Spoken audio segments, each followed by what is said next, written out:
कहते हैं, लेकिन माँ की परिभाषा क्या है इस गीत में लिखा गया है। लबों पे कभी उसके बद्दुआ नहीं होती, गोपाल बाबा, लबों पे कभी उसके बद्दुआ नहीं होती। एक माँ है जो कभी हमसे खफा नहीं होती। किसी के हिस्से में दुका आई, किसी के हिस्से में मका आई। मैं सबसे छोटा बेटा था, इसीलिए मेरे हिस्से में मेरी माँ आई। एक भक्त के साथ साथ एक बेटा भी उस माँ के बारे में कहता है। तनी ढोलकिया के और बढ़ावा देती तो ठीक रहे। बड़ी सुंदर साउंड दादा।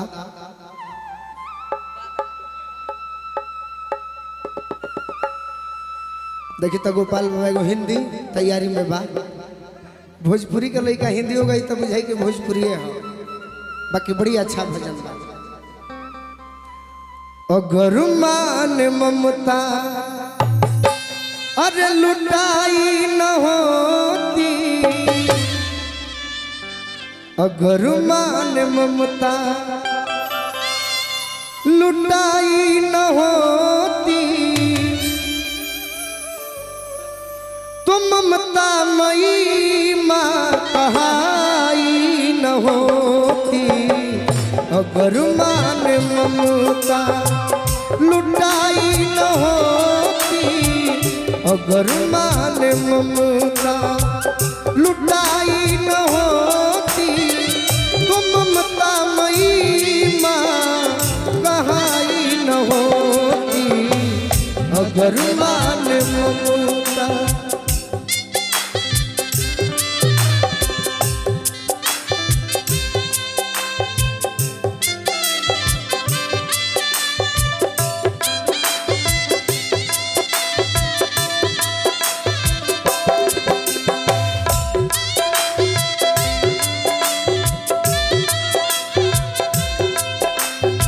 भोला भैया, बेटा अपनी माँ से कहता है, हमें क्या पड़ी है हम तुम्हें मनाए,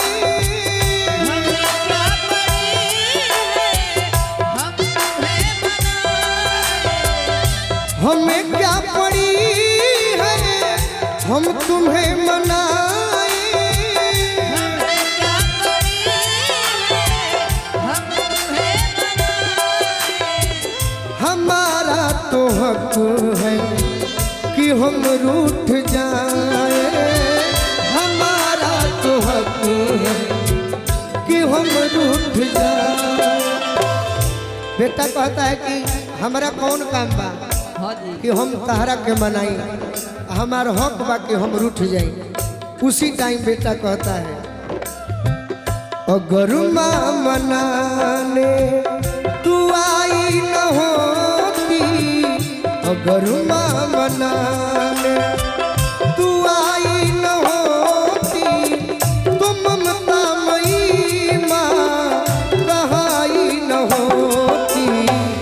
अगर माँ मना, तब शायद आराधना दीदी गीत लता जी गाई थी क्या, बड़ी सुंदर अमर गीत। तू कितनी अच्छी है, तू कितनी भोली है, प्यारी प्यारी है ओ माँ,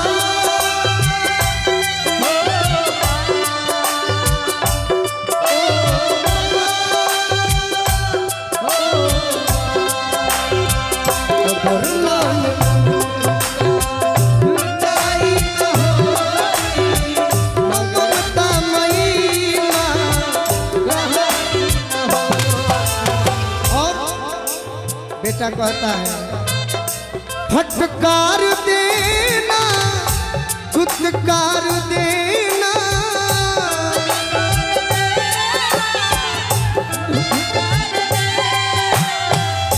फटकार देना फुटकार देना, मगर भोली माँ लाल को प्यार देना, मगर भोली माँ लाल को प्यार देना।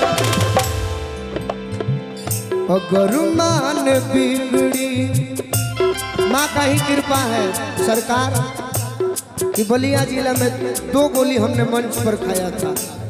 अभी भी गोली शरीर में है, लेकिन इस माँ का कृपा है कि मैं अपने गीत संगीत को बिना अश्लील गाए हुए जहां भी जाते हैं तो मुझे बड़ी प्यार दुलार मिलता है। इस माँ का कृपा है, नहीं तो हमारे पास कुछ था नहीं, नया जीवन हमने पाया है।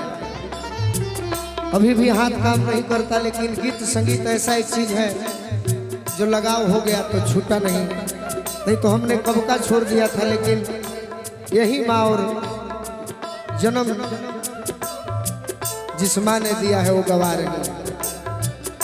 तो भक्त कहता है अगर माँ ने बिगड़ी बनाई न होती, अगर माँ ने बिगड़ी बनाई न होती, तो ममता मई माँ कहाई न होती। अगर माँ ने और द्वार पे आई हमको निहारो,